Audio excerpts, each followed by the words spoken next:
Hey guys, what's going on? Brandon here, and today I'm doing my review of Shang-Chi and the Legend of the Ten Rings. Shang-Chi and the Legend of the Ten Rings is the latest Marvel film in which they try something a little different here. It's very heavily martial arts um, inspired, and I think they do that actually really well. I mean, it's different for like the MCU. It's not obviously different in general, but it's very something very different for the MCU. I think they actually do it very well. I'm happy to report.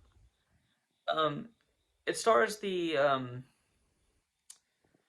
main character is Shang-Chi, who uh, to basically go through what the plot is very quickly. Um, there are 10 rings, clearly. That his dad, who is like the antagonist in this film, the villain character. But I think that's a really good character, and I'll get to him in a minute. But his dad has the rings, and the rings are like very powerful, and he does a all of the actors pretty much do a fantastic job in their roles. Even some of the actors, even if I didn't like their character, I think that they acted it very well.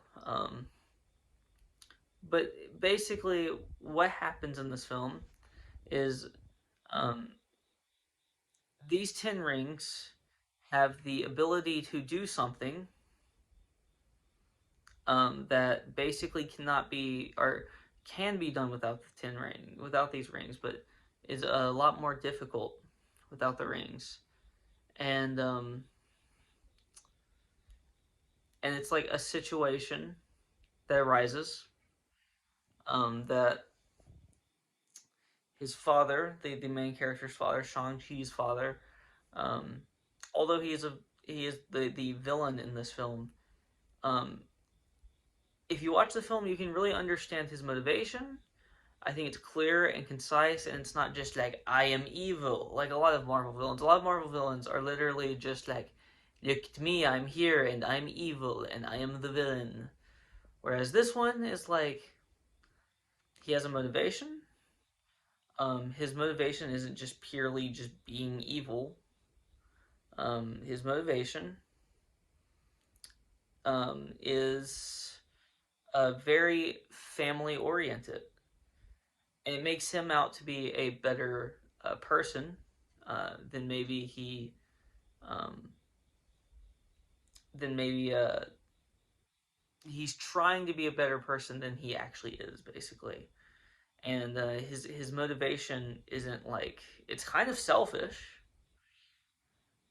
but it's not um, like I am evil and I am trying to end the world. Like you can like when you can understand the villain's motivation, I think it makes the film a lot better. If the movie, even if the movie is already good around that, even if the movie is good without having the villain's motivation being clear and concise and not like super just bland, like a lot of Marvel villains are just super bland, and it works for those movies most of the time. But if you look at Thanos, for an example, Thanos had a clear, concise uh, reason why he was doing the things that he was doing. And it wasn't just like I'm trying to be evil. It was like you know I'm trying to save the planet. Just I'm going about it in a really terrible way. I'm just not going about it in the right way. Whereas this character has a more selfish motivation. He's not trying to like save the planet. Um, but his selfish motivation is something that everyone can understand, and that is big.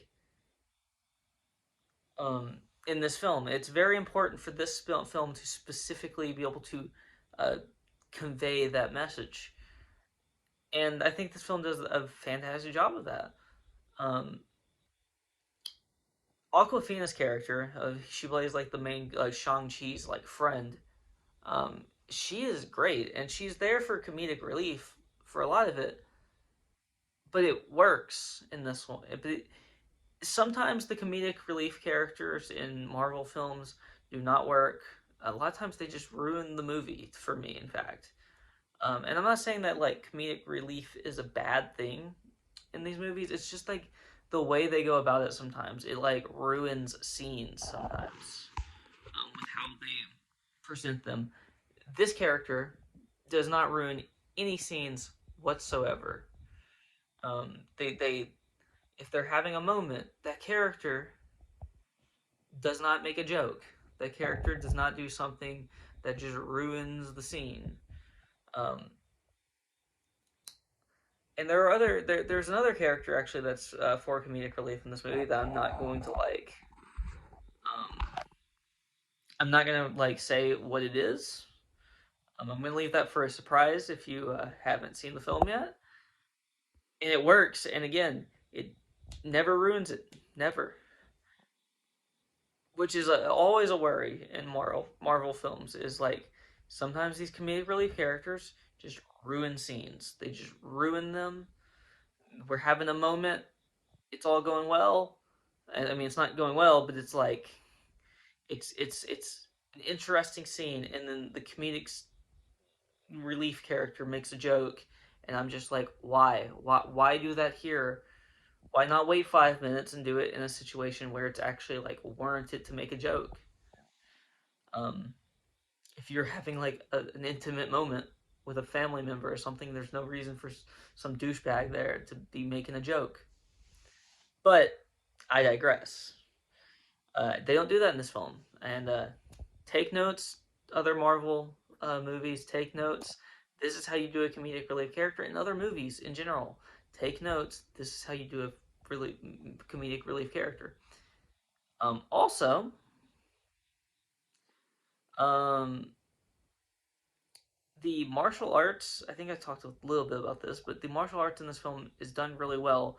My main issue with the martial arts is actually when they go to the more like over the top Marvel kind of martial arts, which they do eventually do the big battle. Um, I didn't really have too big of a problem with this. It just wasn't as fun as the like combat between like the earlier combat that was simply martial arts for me, and it works at the end too. It just doesn't work as well to me.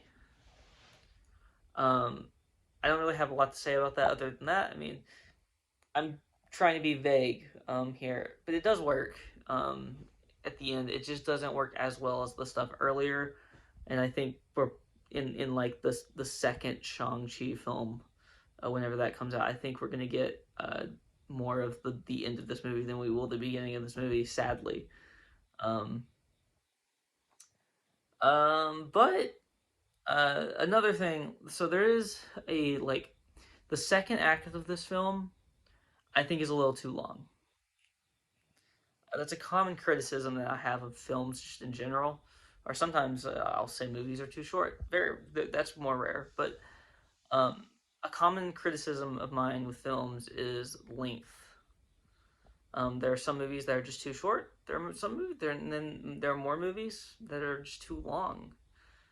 And towards the middle of this movie, I'm watching this movie, and I'm like, okay, this is this is dragging on a bit. The middle part of this film, the second act of this film, is dragging on a little too much. Can we rush it on up to the third act, please?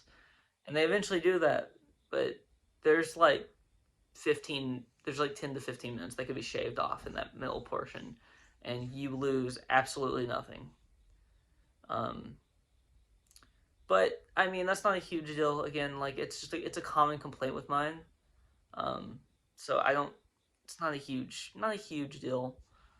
um but yeah, I liked this movie a lot. I like the direction that the director took with shooting these action scenes. The CGI in this film, I haven't mentioned that yet. The CGI in this film is great. It is great. Um, Perfect. In fact, I think I didn't see anything where I was like, huh, it looks a little fake. Even if it was fake and it looks a little fake. I didn't think that in this movie at all. I mean, maybe on a second watch I'll find one or two things, but I doubt I'll find much that I think is a poor CGI. But CGI is really good in this movie. Um, and I think the direction that the director took as far as setting up scenes and setting up everything, everyone like the everyone involved in this film, I think did a really good job. Uh, and I think that's well, one more thing about the villain character. I was really happy with the way that all turned out. Um, Actually, I really can't say much.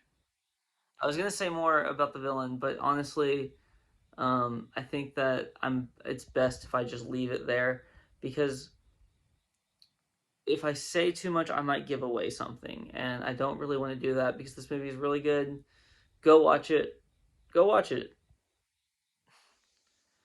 And I think that's all I have to say. If you like this video, please like, comment, and subscribe. And you can follow me on Twitter in the link in the description below. I'll talk to you guys next time. Peace.